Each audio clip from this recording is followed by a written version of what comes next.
Steve Jobs was a genius of the modern age. He gave us tools to change our lives and the way we communicate. Here comes a device that comes with no manual, and everybody knows how to use it. Amazing. They weren't just hits in the sense they sold well, but they actually changed the whole nature of technology and caused everyone else to follow them. This intimate portrait is a revealing insight into Steve Jobs' life. Andy Warhol gets down on his hands and knees. Steve showing him how to use the mouse. His career. He shook up a whole industry. His character. Steve loved those creative ideas. His faults. Steve ultimately betrayed everyone. His artistry. Just the smooth lines of it. And his achievements. He's going to inspire a whole new generation. By the people who knew him best. I'd give a lot to have Steve's taste. If he needed you, he was your best friend, and he would seduce you.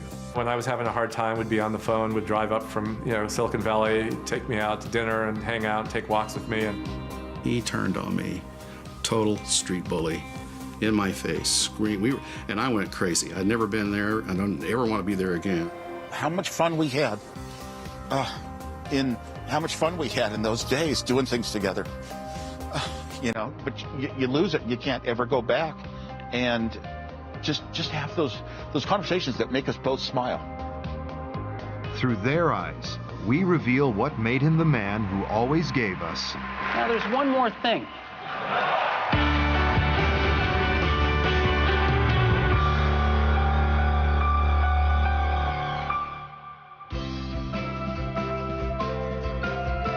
Steve Jobs' One Last Thing is made possible by contributions to your PBS station from viewers like you. Thank you.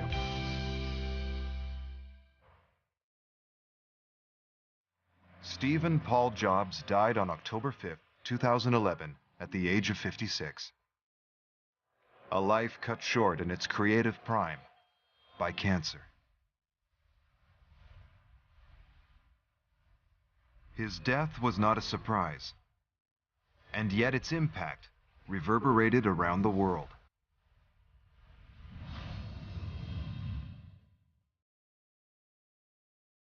The news was spread, and the tributes were created on the new iDevices that his visionary genius had made. His is a success story that could only have happened in the USA.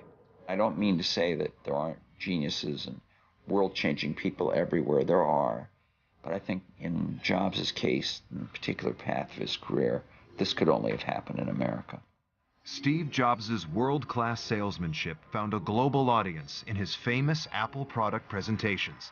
He always had one more thing to announce. Everyone thinks, wow, that's so much. And wow, we got one more thing. But then you put your biggest thing at the end, because it will tip it. It's good showmanship, really. Tragically, that one more thing has now become one last thing. The news that Steve Jobs had finally logged out made headlines everywhere. This man really had changed the world. When you grow up, you tend to get told that the world is the way it is, and your life is just to live your life inside the world, try not to bash into the walls too much, try to have a nice family life, have fun, save a little money.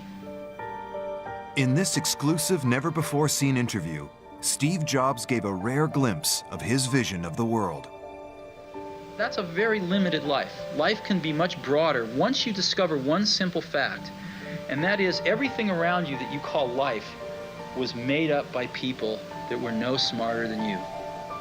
And you can change it. You can influence it. You can build your own things that other people can use. Once you learn that, you'll never be the same again. In the Los Altos suburb of San Francisco, California, just about everybody was an engineer or worked in electronics. A childhood spent here in the future Silicon Valley was the first key lucky break in Steve Jobs' young life. His closest childhood friend was Bill Fernandez. In about 8th grade, halfway through, this new guy came into the school who was Steve Jobs. And we were both introverted, intellectual, kind of socially inept, and we gravitated toward each other. The two boys shared the same hobby. We started taking long walks and talking about the meaning of life and what is this all about. And after a while, we started doing, in addition to walking and talking, doing electronics projects together. Fernandez also knew another electronics geek, his neighbor's son, Steve Wozniak, universally known as Woz. So one day, Steve Jobs bicycled over to hang out with me and do electronics projects in the garage. And out in front was Wozniak washing his car. So I thought to myself, okay, this Steve is an electronic buddy, he's an electronics buddy, they'd probably like to meet each other. Fernandez had no idea at the time that the meeting between his two friends would change our world. Jobs and Woz were soon to start a business together. Its name was Apple. If Woz and Jobs had never met, there never would have been an Apple computer. There would have been computers and there would have been personal computers. But we probably wouldn't have the kind of wonderful, empowering things that people fall into if Woz and Jobs hadn't met. The neighborhood we grew up in had a lot of Lockheed engineers on it, and I would go up and down the street to the various dads on the street and get mentored in electronics. And Steve Wozniak's father was one of the people who mentored me. As Jobs and I were walking over, I noticed Woz out washing his car. And I said, hey, Woz, come over and meet Steve. So Steve meets Steve. And this is where it happened, basically right here. Woz and Jobs became inseparable friends, but their first venture was not a computer. The pair developed an electronics kit, mimicking telephone router codes to make free calls around the world. You know, when you make a long-distance phone call in the background, you hear doo-doo-doo-doo-doo-doo. Those are the telephone computers actually signaling each other, sending information to each other to set up your call. And there used to be a way to fool the entire telephone system into thinking you were a telephone computer. You could, call from a payphone, go to White Plains, New York, take a satellite to Europe, take a cable to Turkey, come back to Los Angeles, and you go around the world 3 or 4 times and call the payphone next door and shout in the phone, and be about 30 seconds and come out the other phone. The pair moved on from phone jacking for fun to creating computers, building the prototype of the very first Apple. It's a fond memory for Steve Wozniak. He was always thinking about certain technology, the early products that got developed, the building parts, what those might lead to in our future. And he was always pushing me as an engineer. Could you possibly add this someday? Could you possibly add that someday? Yes, yes, yes, I could, thinking, no, it's way, way off. But eventually we all did. In those early days, Woz and Jobs took their creation to the Homebrew Computer Club, an early computer users group in Silicon Valley, where it quickly attracted attention from their peers. I met both Steve Jobs and Steve Wozniak, at a meeting of the Homebrew Computer Club in Palo Alto. Our first meeting was really simple. It was in the parking lot, and I helped them unload Woz's Fiat and carried in what I guess was the first Apple I to show it off to the assembled multitudes. When that same first Apple I was auctioned in 2010, it attracted even more attention. It heralds the home computing revolution. This is the first computer where you use a keyboard and a screen to enter and read data. Selling for £110,000. From the hippie days of 1970s California, a handful of teenage geeks emerged to change how we work, play, and communicate with each other. Founders can be divided into 2 camps. There are hippies and there are nerds. And Jobs was definitely the hippie and Woz was the nerd. And the hippie has the grand vision and the nerd is able to realize the vision. The nerd knows everything about women but doesn't know any women. Steve knew women. So, there's that distinction. So they really needed each other. He knew how to beat it out of Woz, and he would do that. And his contributions at that time were saying, gosh, we could sell these things. I mean, which doesn't sound like much, but it's huge when you're dealing with a guy in Woz who would never thought about selling anything. I wanted it to happen so badly. I gave this computer away. I gave away the listings, no copyright notices, no nothing. And then Steve Jobs came and saw the interest, and he said, why don't we start a company to make some money? And I said, fine.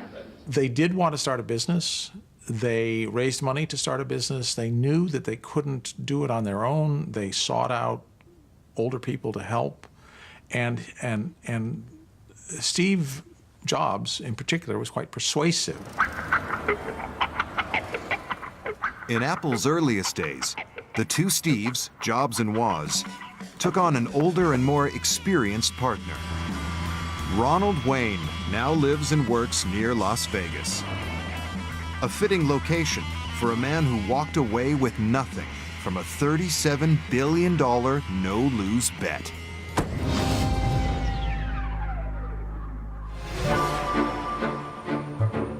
Wayne was invited to discuss a business proposal with Jobs and Woz. That was the first time I met Steve Wozniak. He was a fascinating guy, fun guy to be with. Not only a fun guy to be with, the most gracious man I've ever met in my life. As far as Wozniak was concerned, the world was a great big sandbox with a lot of toys to play with. But Ron's opinion of Steve Jobs was not so hot. I wouldn't put gracious in his description. He had the kind of manner, the kind of approach to people and environments that were business directed, okay? He was extremely serious. Wayne acted as referee in a minor difference of opinion between the two equal partners. Well, Steve Jobs was so impressed with my diplomacy in that particular situation that he immediately came back and said, okay, what we're going to do is form a company with Woz and Jobs getting 45% each, and I would get 10% as a tiebreaker in the event of any philosophical disputes that might occur in the future. 10% of Apple today would be worth $37,631,420,312.42. But despite his share in the company, Ron was worried that working with Jobs and Woz might prove to be too stressful. At 40, I thought I was getting a little old for that. They were absolute whirlwinds. It was like having a tiger by the tail. So Ron decided to hand back his share for nothing and walk away, with no regrets. A lot of people have the impression that somehow or other I got diddled out of something. Well, I did not. Nobody diddled me out of anything.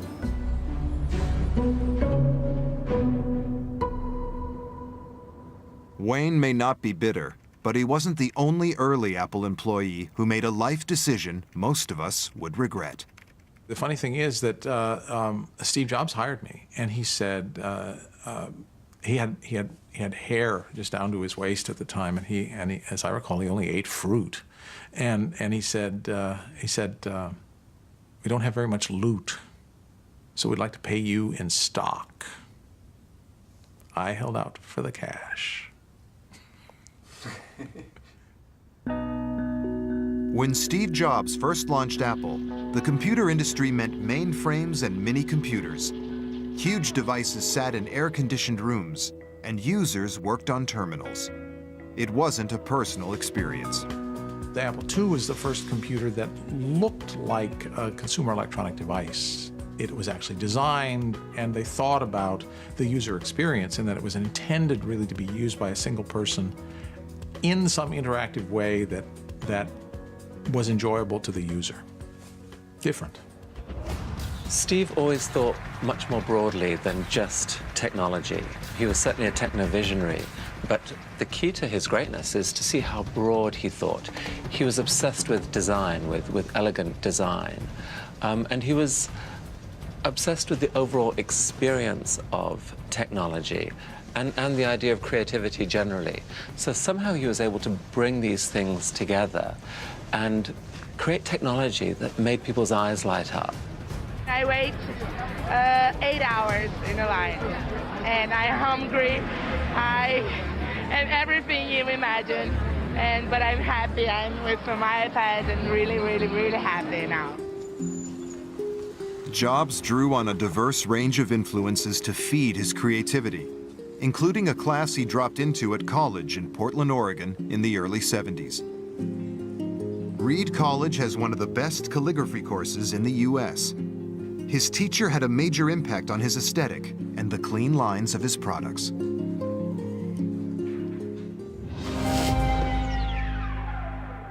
We had many very bright students here, and we had bright thinkers and people that wanted to change things and improve the world. But Palladino witnessed firsthand the impact Jobs had on his peers. The other students brought him to me like they were bringing me someone very special. They really had a high regard for him. I guess they could see the dynamics already forming in his thinking. Jobs completed the course in 1974, but returned 2 years later. He was enthusing about a machine he had created in his garage and seeking advice on a font. He was interested in telling me what he was doing and how he was using what he had learned in class, but he wanted some help with Greek letters because he wanted a Greek font and he couldn't find satisfactory models to go from. Before Steve started working on computer typefaces, they were in very bad condition, and any improvement would be a step forward. The resulting fonts appeared not just on Macs, but ultimately PCs too, dramatically improving the user experience. But not for Robert. I never touch computers. I write everything by hand. Getting letters in the mail is getting to be very rare.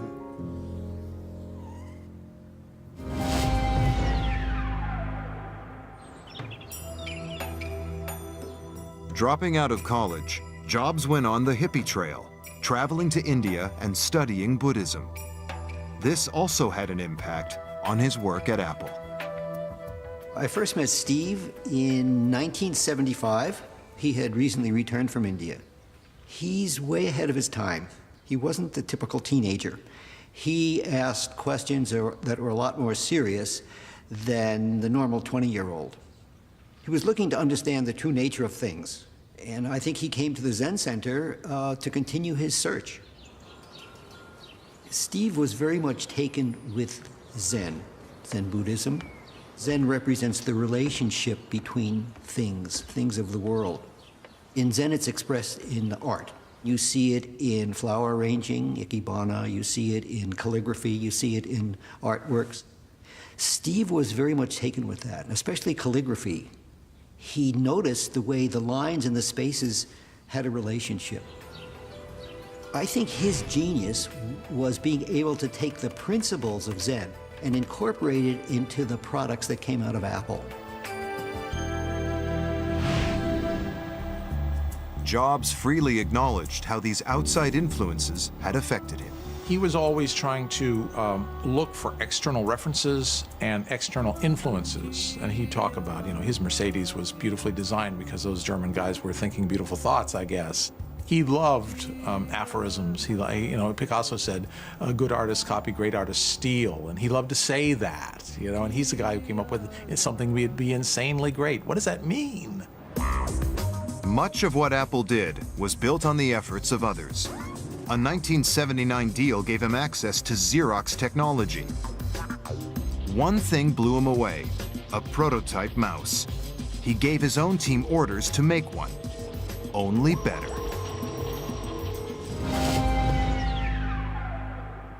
You got to build it for less than 15 bucks. It's got to last 2 years.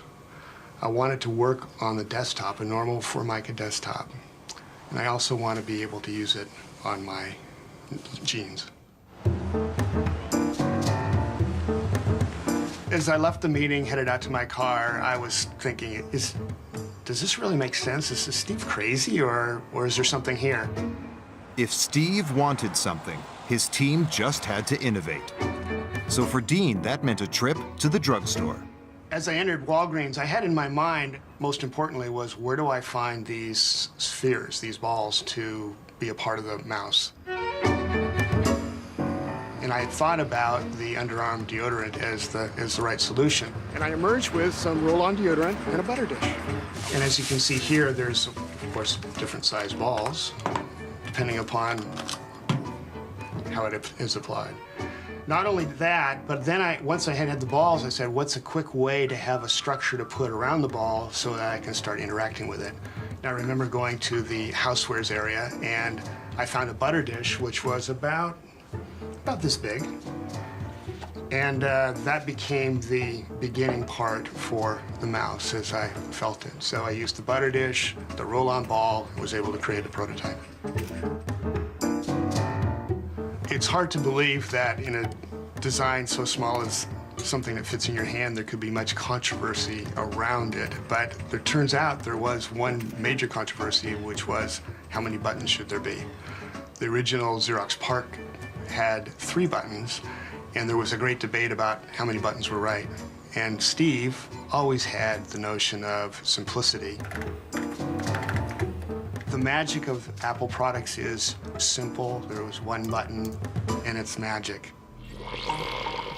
From the early days, one man influenced Steve Jobs more than any other: his friend and rival, Bill Gates.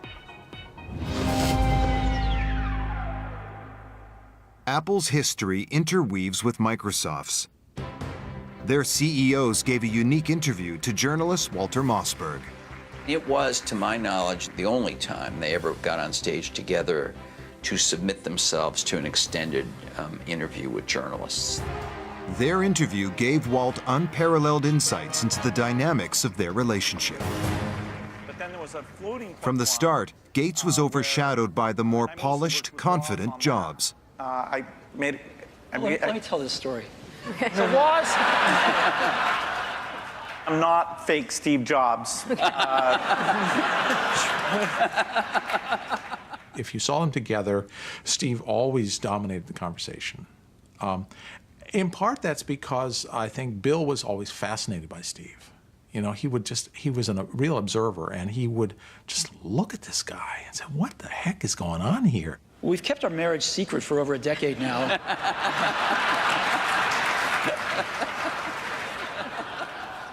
He admired Steve for his ability to interface with people, connect with them, affect them. They were partners, for a long time.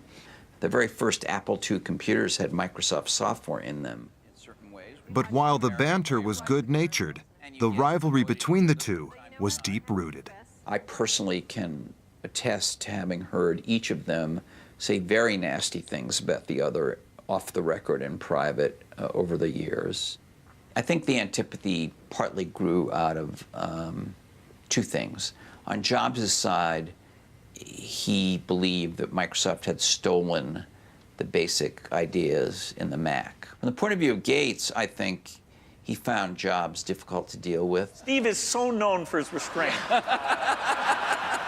I think Gates felt that Jobs got more credit than he might have deserved as being the great technologist. Neither person is hugely likable. Certainly, Steve Jobs is an acquired taste, and so is Bill Gates, for that matter. They're both have their moments. Bill Gates is a better friend than Steve Jobs, but Steve Jobs is more fun than Bill Gates. Jobs had glamour and dynamism. By the mid-1980s, he was one of the richest self-made men in America. He was just 29. People are going to bring them home over the weekend to work on something. Sunday morning, they're not going to be able to get their kids away from them, and maybe someday they'll even buy a second one to leave at home. Which made him a natural subject for Playboy. Interviewing Jobs was a unique experience for writer David Sheff. The phone rang one day, and it was not a PR person who called, but it was Jobs himself. And it really was an indication of the way that he did business and really continued to do business. Apple was very different. The second you walked in the door, you felt like you were in a completely new environment. The conference rooms, instead of number 103C, were called Da Vinci and Michelangelo and Picasso.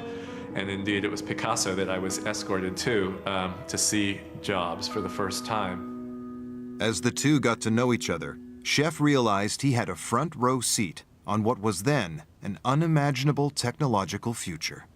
Steve started drawing on a placemat. We went back and forth, and basically by the end of that constructed what looks exactly like an iPad. Steve said this machine, this small device as big as a book, would allow us to keep in touch with one another. It would replace the telephone and would replace bookstores. He saw it as a reader on this very small device and read it with editing capacity, note-taking capacity. I mean, he really envisioned the iPad almost 30 years ago. Jobs and Schiff quickly became close friends.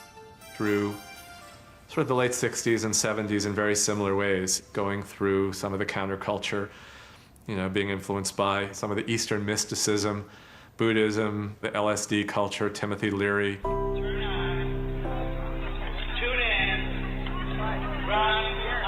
He was always so excited about everything, and we went to movies together, and we went to the opera together, and he could talk about everything, and he was this incredibly giving, loyal friend.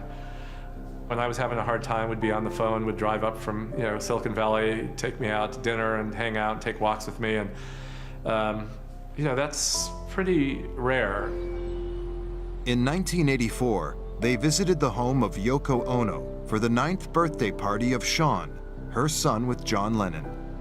Jobs took along a birthday gift that fascinated not only Sean, but the whole star-studded guest list.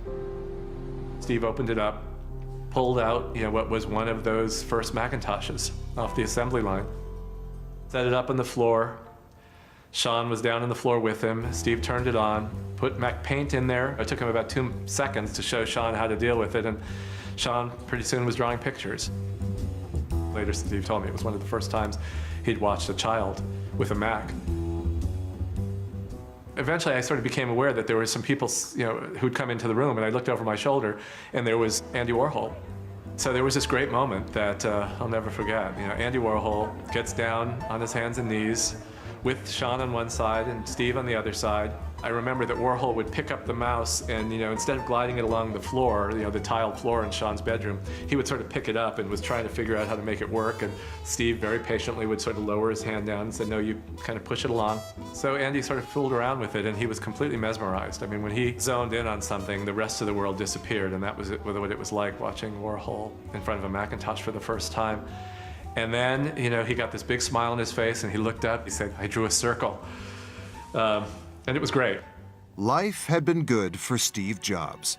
He was worth $1 million when he was 21. He was worth $10 million when he was 22. He was worth $100 million when he was 23 years old. So he knew nothing but success. And when you're 23 years old, you're worth $100 million, you are pretty damn full of yourself. And that's what Steve became. And so he had a huge ambition. But in 1985, at the age of 30, his charmed run of luck was about to come to an abrupt halt.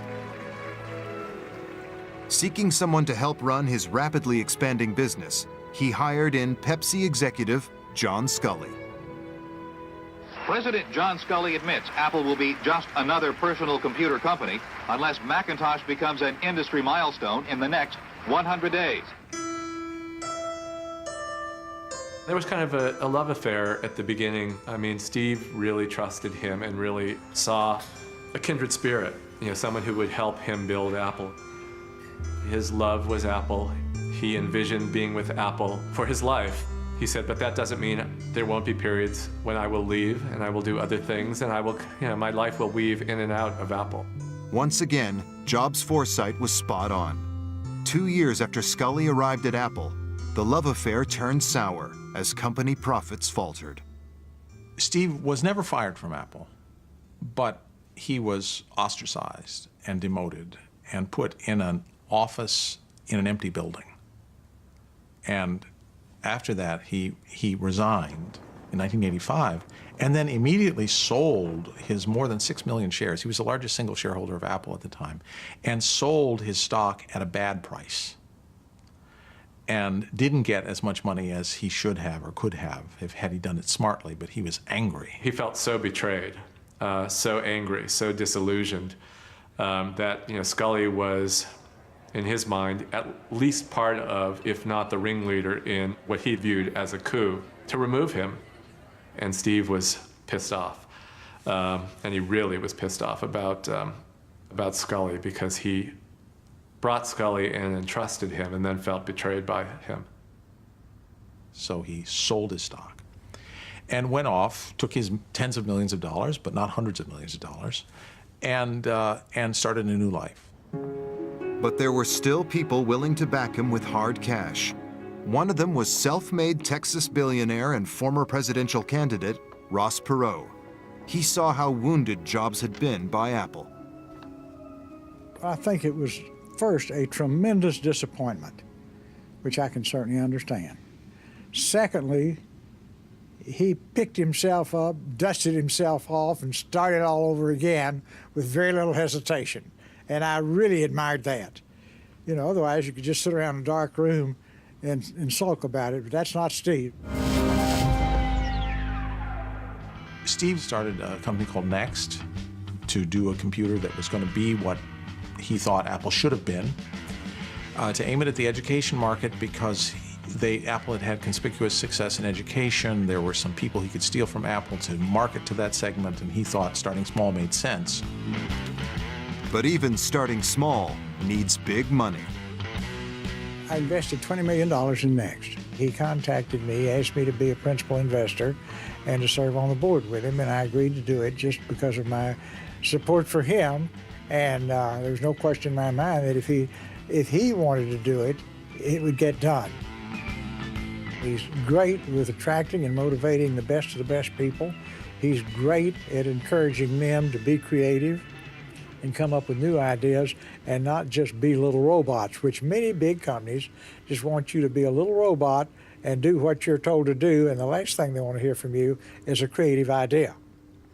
Steve loved those creative ideas, and that was a magic part of the success of Next.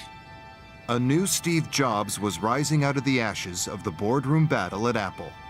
And this time, he was ruthless. He invested $5 million capital in a corporation called Pixar. And he took 70% of the company, and the employees took 30%. Steve kept investing because we would run out of money, and he did not want to be embarrassed by a failure after having been booted out of Apple, so he would put more money in and take more equity away from the employees. So over the course of about 4 or 5 years, he owned it all. Alvey quickly felt he was losing control to the new master. I would look at my employees, looking at Steve, and I realized they're in love. You know, they're just looking up at him with big doe eyes, just soaking in everything he's saying as if it's truth. And it wasn't. So you can see he was very disruptive. Our management style was to be 2 hours away from him, try not to have him come into the building. Standing up to Jobs could be a painful experience, as Alvey found out in one memorable boardroom meeting. He turned on me, total street bully, in my face, screamed. And I went crazy. I'd never been there. I don't ever want to be there again. That's the reason I got away from it. We were screaming at each other in full bull rage, with our faces about that far apart. And during that, so he was insulting my Southwestern accent. It was just street bully stuff. I still don't know what happened. Something broke. And during this face-off, literally a face-off, I marched past him and wrote on the whiteboard. Now, it was an unspoken rule, which I hate, unspoken rules, that only he could sit in front of the whiteboard and only he could use it. Nobody had ever tested it, but at this point, I tested it. I marched past him and wrote on the whiteboard. He said, you can't do that. And I said, what, write on a whiteboard? And he stormed out of the room. So that was and then I was in shock for the next week or months or so. I just didn't know what had happened, you know. Everyone in Steve Jobs' life went through 3 phases. They were either being seduced, ignored, or scourged. And it all depended upon whether he needed you or not. If he needed you, he was your best friend, and he would seduce you. And then you would work like a dog, and if you weren't working hard enough, he would scourge you, and ultimately he would throw you away. On the personal level, it was not fun. It was not the way I want to be treated by another human being. Steve ultimately betrayed everyone. And some said the new Steve Jobs wasn't afraid of claiming all the credit, too. Disney took Toy Story and another one of their movies to New York for the critics to see. And the critics they didn't even look at the other movie. They just went nuts when they saw Toy Story. And they came back and basically told Steve that it was going to be a huge success. And that's the point when his ability to see something spectacular is about to happen, he just moved in and exploited that right to the hilt. And I must say, he did a great job, became a billionaire from it. So Steve's genius is to move when he has a good idea. I don't think they are necessarily his ideas, but boy, does he know how to move and market them like crazy. He's the world's genius marketeer, including of his own self-image. But the best was yet to come for Jobs. Apple was in trouble. They wanted him back. They were begging him to come back because they knew he could fix it. And he did come back, and he fixed it, and the rest is history. One man who witnessed Jobs' return to Apple was friend Walt Mossberg. He came back to Apple, and the company was almost dead. Literally, it was like 90 days from going bankrupt. He said to the people at this very demoralized, almost out of business company, we're not looking backward. I don't really care that we once had the first successful personal computer. I really don't care that we were famous and successful. We're not anymore, and this is where we're starting from, and this is where we're moving. And so when you see the second coming of Steve Jobs in Apple, Apple went from being just a wide open, wacky company to being a very disciplined company that understood its financials at a level that few companies do. And that's because Steve thought of every dollar as being his every dollar. They have resolved these differences in a very, very... It was an investment from Bill Gates that ultimately helped to save Apple.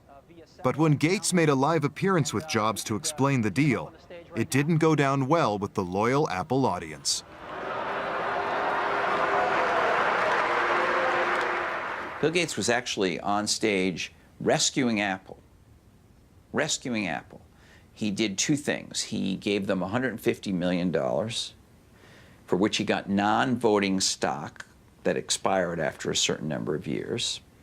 And he promised to keep producing Microsoft Office, the Macintosh version, for, I think, 5 years. And so he was on stage rescuing Apple. And yet the acolytes who were filling the room had learned to hate him. They treated him as, you know, the devil, the Antichrist, and they booed him.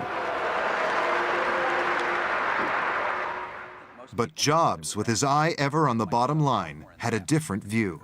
There were too many people at Apple and in the Apple ecosystem playing the game of, for Apple to win, Microsoft has to lose. And it was clear that you didn't have to play that game, because Apple wasn't going to beat Microsoft. Apple didn't have to beat Microsoft. Apple had to remember who Apple was. It was just crazy what was happening at that time, and Apple was very weak. And so I called Bill up, and we tried to patch things up. I think he learned to be a better businessman. I think he learned a little more humility. Steve really changed in a number of ways, and he changed primarily because of failure. Failure affected him, and he learned from it. Jobs created a brand new product at Apple, the iMac. I think there was a decision to look different. Remember their motto immediately after his return was "Think different." And, you know, he didn't say that because he didn't believe it. You know, he really did want to think different, and they would have to appear different to show that they were thinking different. The pair joked about the relationship between Mac man Jobs and PC man Bill Gates. PC guy is great. I like PC. He's got a big heart. His mother loves him. His mother loves him. PC guy is what makes it all work, actually. Yeah. All right.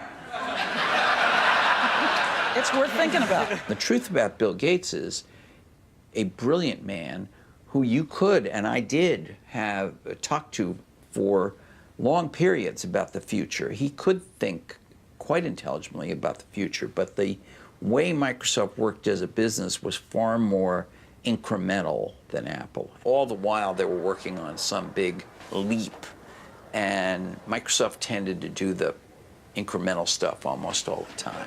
What Steve's done is quite phenomenal. His ability to always come around and figure out where that next bet should be has been phenomenal. You know, Apple literally was failing when Steve went back and reinfused the innovation and risk-taking that have been phenomenal. So the industry's benefited immensely from his work. We've both been lucky to be part of it, but you know, I'd say he's contributed as much as anyone. I think he built the first software company before anybody really in our industry knew what a software company was, except for these guys. And that was huge. Bill Gates is a brilliant man. He did a lot for the world in technology, and he is now doing a lot for the world in philanthropy, and I think highly of Bill Gates. But of the two of them, the one that took the bigger risks and changed the game more often, it was Steve. It was Steve Jobs. Well, I'd give a lot to have Steve's taste. He has natural, not a joke at all. I think in terms of intuitive taste, both for people and products, the way he does things, it's just different. And you know, I think it's magical.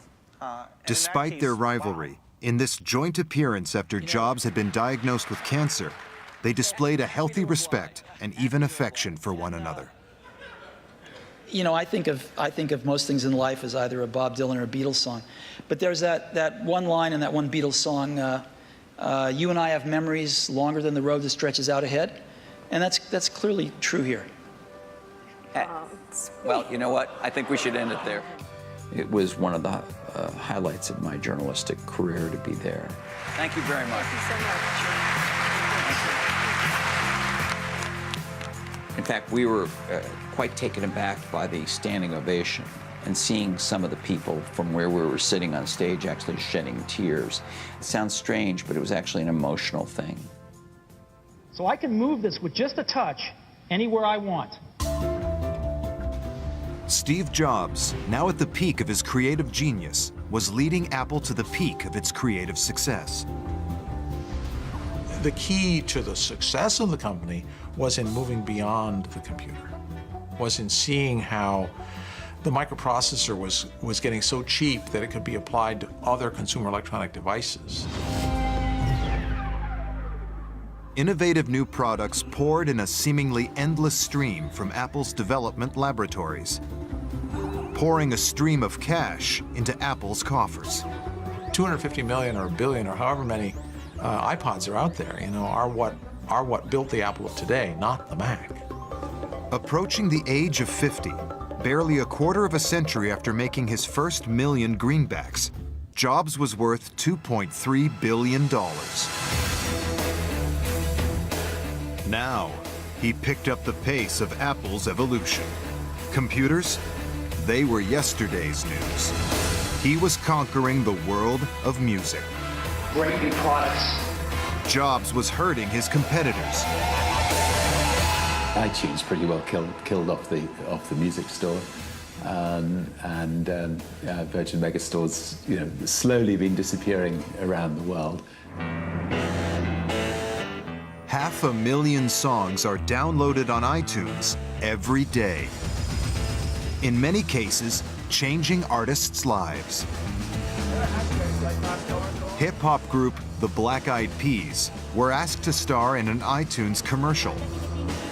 They later became the most downloaded band on iTunes. But at the time, they didn't understand this new cultural phenomenon.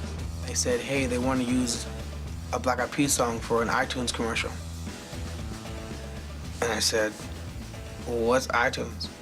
And they said, they're not paying much, but they're gonna give you guys iPods. What's an iPod? This is the new iPod Nano. But Jobs' influence on the music industry went far beyond simple star making.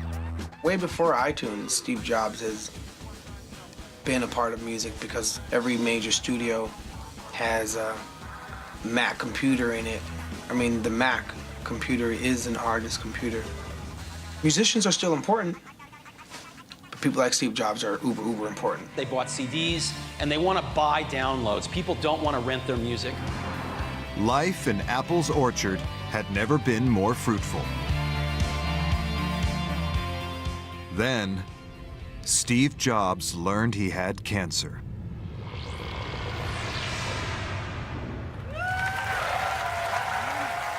A standing ovation for Apple CEO Steve Jobs as he greeted the public for the first time in more than a year.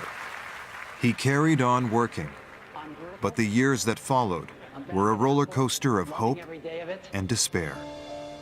Most poignantly, he was asked what the next few years might hold. The future is long. The last few years have reminded me that life is fragile.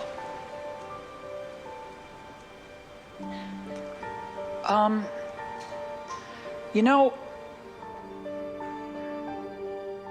finally, he withdrew from public life. Only his closest friends saw how he was coping with the threat of an early death.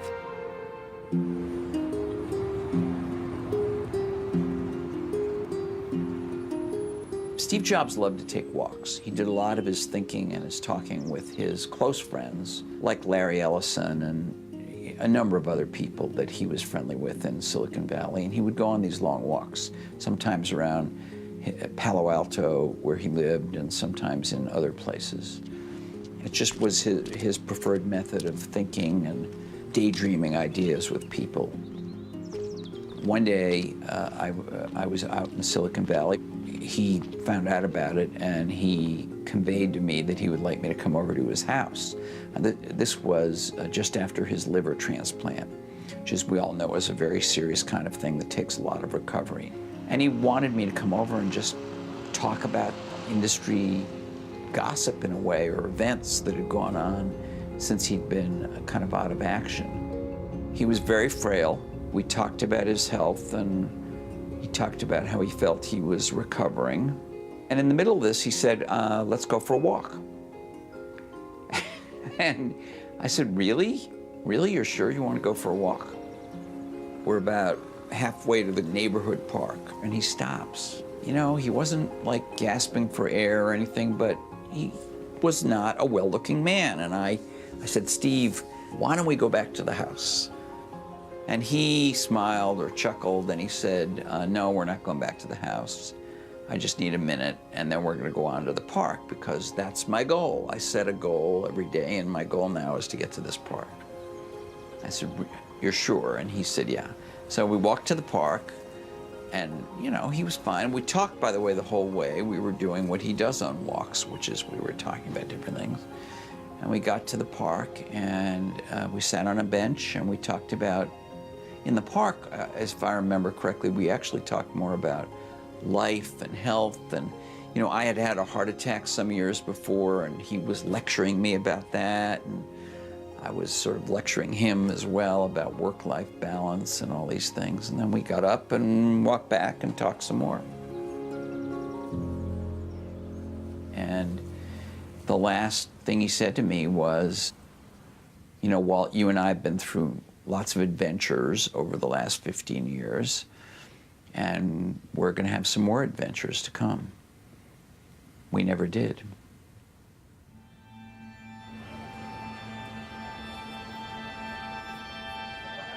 On October 5th, 2011, Steve Jobs died. The next day, his closest friend and colleague, Steve Wozniak, paid his own tribute. I'm going to miss the chance to go to him and just sit down and share, you know, just person to person, how much fun we had in those days doing things together. You know, but you lose it. You can't ever go back, and just have those conversations that make us both smile.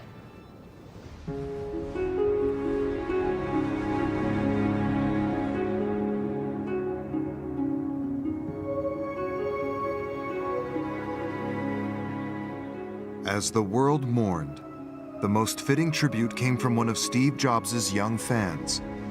19-year-old Hong Kong-based design student Jonathan Mac Long created an image on his Mac that went viral around the world.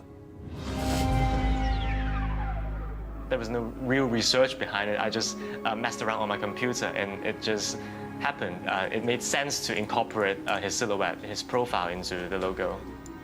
It's gotten around 200,000 responses on my blog. Some people have said to me that the logo actually made them cry, and I thought it was a really strong reaction to have, but it made sense because, you know, Steve Jobs had such a big impact on our world. He wasn't just a person who made all these great gadgets. He actually changed the way that we communicate. When you grow up, you tend to get told that the world is the way it is, and your life is just to live your life inside the world, try not to bash into the walls too much, try to have a nice family life, have fun, save a little money. How amazing is it that we live in an era where his legacy will transform people's lives and experiences of technology for the foreseeable future. This single individual gave us the original Apple and the Macintosh and Pixar, you know, and the iPod and the iPhone, iPad. I mean, that is astonishing. Steve Jobs created the most respected brand in the world, and you know, shook up a whole industry, and he did it with a lot of panache and style, and you know, great respect for him for it. Life can be much broader once you discover one simple fact, and that is everything around you that you call life was made up by people that were no smarter than you. The facts are the story of his life, the story of his successes, the story of his achievements, the stories of the great things he did for other people continue to go on because that's good for our country, it's good for the nation, it's good for the world, and it's also good for the people. Of course, that's what it's all about. I think the world will miss Steve Jobs. He took stuff to a new place, and I do identify with that. It's exciting when you do that, so I do find the excitement of that. And he also made things that were beautiful, great to touch, great to hold, and good to look at, and different colors. The minute that you understand that you can poke life and actually something will, you know, if you push in, something will pop out the other side, that you can change it, you can mold it, that's maybe the most important thing.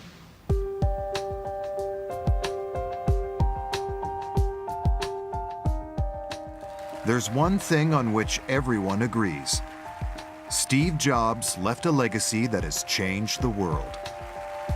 He had the ability to think out new ways of doing things, not just ways to improve what we have, do a better version of something, but do it in a totally different way that the world would swing towards.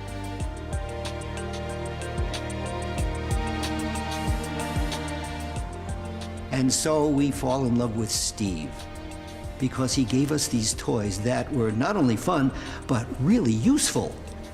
Wow.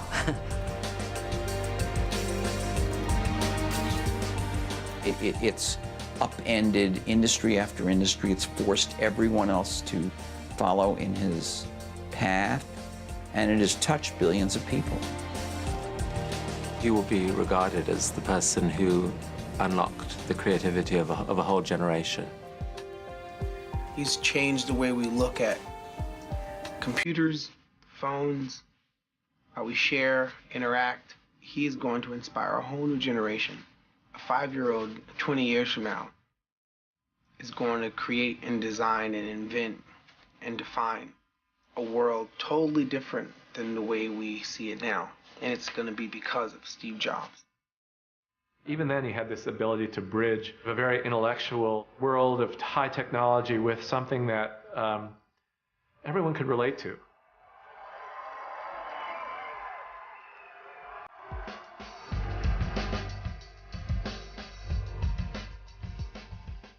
Here's a guy who revolutionized the computer industry, the music industry, the motion picture industry, the telephone industry. There's 4. and maybe more, I don't know, but certainly those four. And if you compare them with Edison, well, there was the electric power industry, the motion picture industry, and the music industry. Edison had only three. That's impact.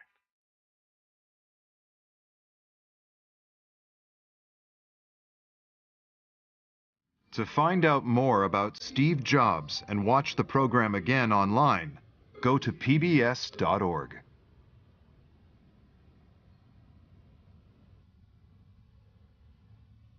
Steve Jobs' One Last Thing is available on DVD. To order, visit shoppbs.org or call us at 1-800-PLAY-PBS.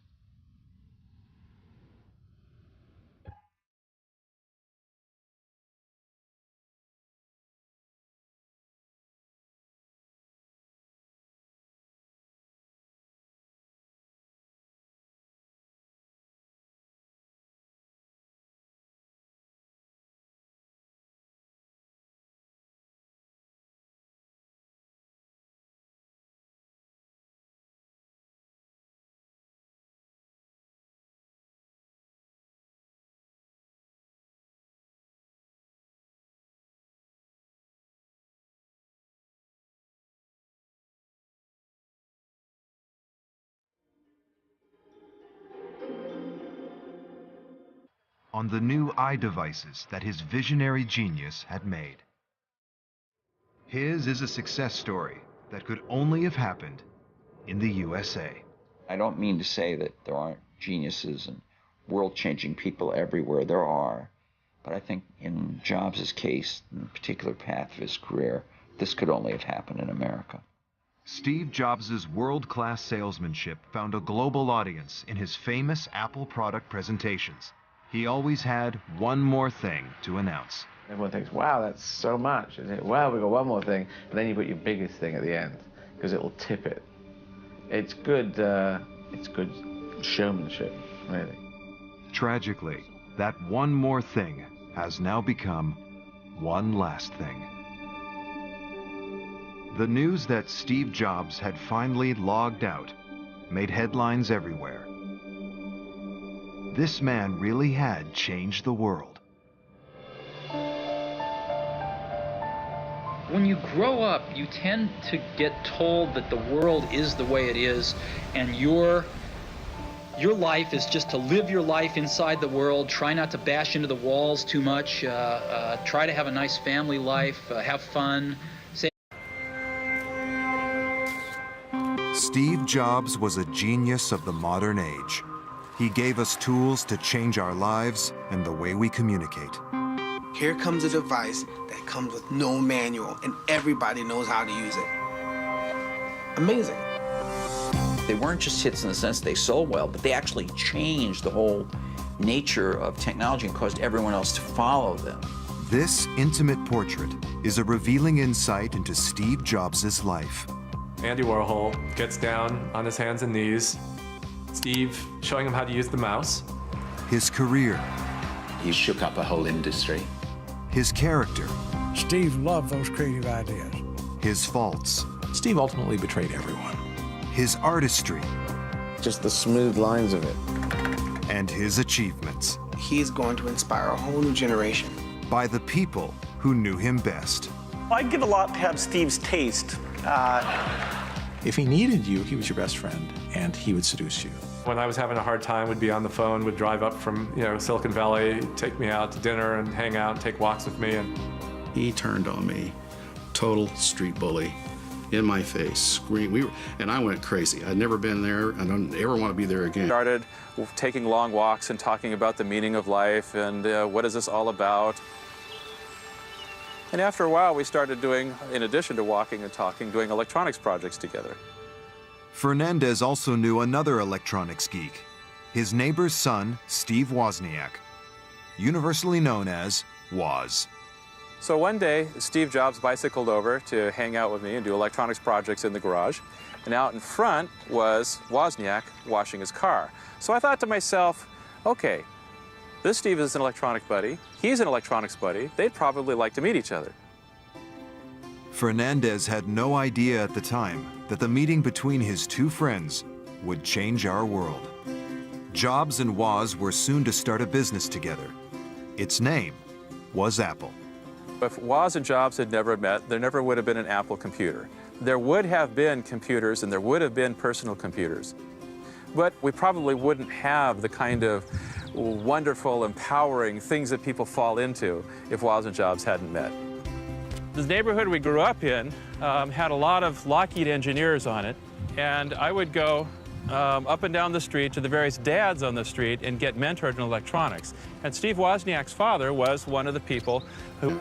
How much fun we had how much fun we had in those days doing things together. You know, but you lose it. You can't ever go back. And just have those conversations that make us both smile. Through their eyes, we reveal what made him the man who always gave us. Now, there's one more thing.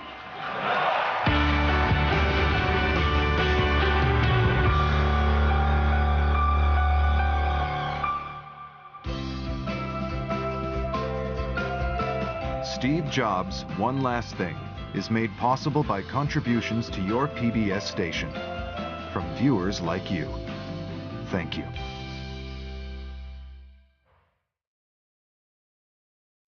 Stephen Paul Jobs died on October 5th, 2011, at the age of 56. A life cut short in its creative prime by cancer. His death was not a surprise, and yet its impact reverberated around the world.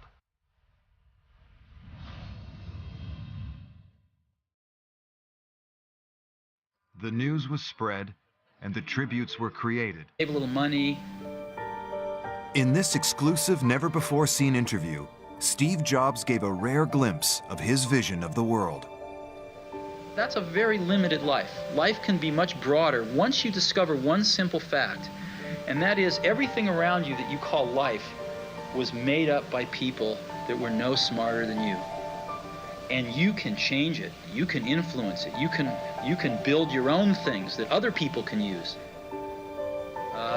Once you learn that, you'll never be the same again. In the Los Altos suburb of San Francisco, California, just about everybody was an engineer or worked in electronics. A childhood spent here in the future Silicon Valley was the first key lucky break in Steve Jobs' young life. His closest childhood friend was Bill Fernandez. In about 8th grade, halfway through, this new guy came into the school who was Steve Jobs. And we were both introverted, intellectual, kind of socially inept, and we gravitated toward each other. The two boys shared the same hobby,